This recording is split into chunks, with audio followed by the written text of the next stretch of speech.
Good morning, friends. I am excited to share with you today a message that has the potential to transform your life and something that's close to my heart. As we turn to 2 Chronicles chapter 25 in the Old Testament, we'll discover the power of humility and how it can help us overcome the negative effects of pride. Humility is often misunderstood as weakness or lack of confidence, but in reality, it's a powerful virtue that can lead to growth, success, and happiness. Humility means recognizing our limitations, weaknesses, and mistakes, and being open to learning, growth, and change.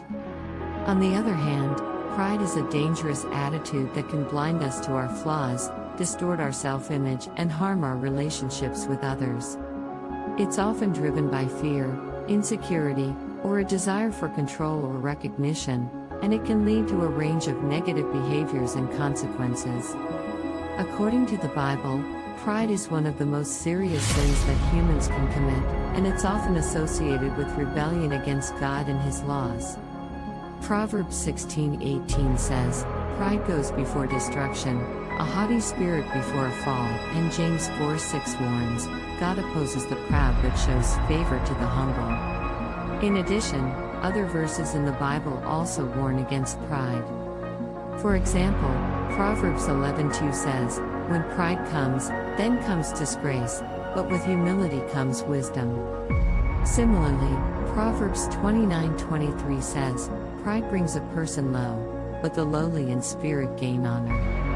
Throughout the Bible, there are many examples of pride and humility, and their consequences. Let's take a look at some of them. King Nebuchadnezzar. In the book of Daniel, we read about King Nebuchadnezzar, who was the ruler of the Babylonian Empire. He was a powerful and wealthy king, but he was also proud and arrogant.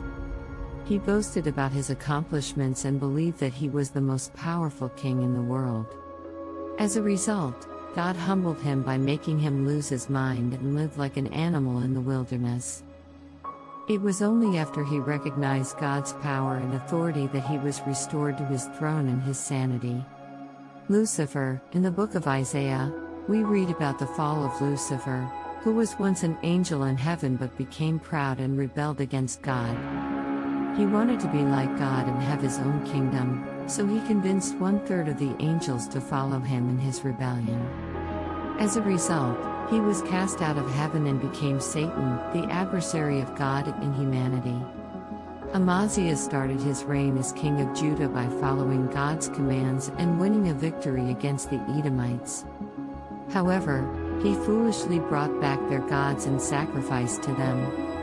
This idolatry resulted in an unnamed prophet coming to Amaziah and rebuking him. Amaziah insolently resisted the prophet's words, saying to him, "Since when have I made you the king's counselor?" 2 Chronicles 25:16, NLT, which angered the Lord. When he challenged the king of Israel to battle, he was warned not to trust in his own strength or power, but he refused to listen and suffered a humiliating defeat. This downfall was partly caused by his pride and self-reliance, which blinded him to his weaknesses and the wisdom of others. Uzziah, Amaziah's son, also started his reign with success and prosperity. He rebuilt and fortified Jerusalem, defeated the Philistines, and expanded his kingdom. However, he also became proud and arrogant, and he entered the temple of the Lord to burn incense, which was a duty reserved for the priests. When he was confronted by the priests, he became angry and refused to listen, and he was struck with leprosy as a punishment. This tragedy was caused by his pride and disobedience, which led him to overstep his role and authority and neglect his duties. Pharaoh.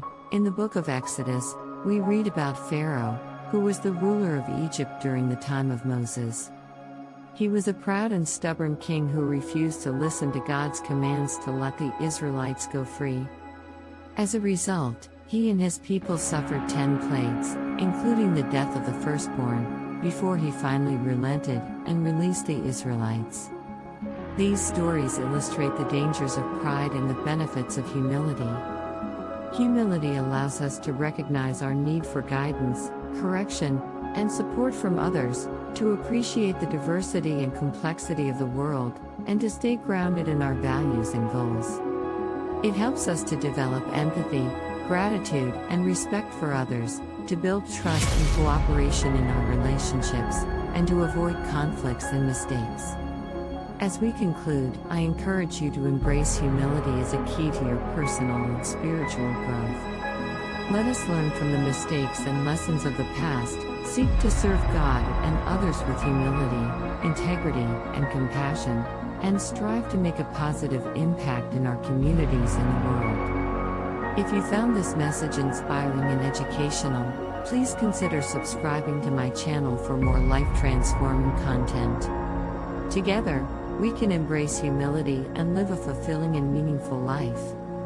Thank you for listening, and have a blessed day.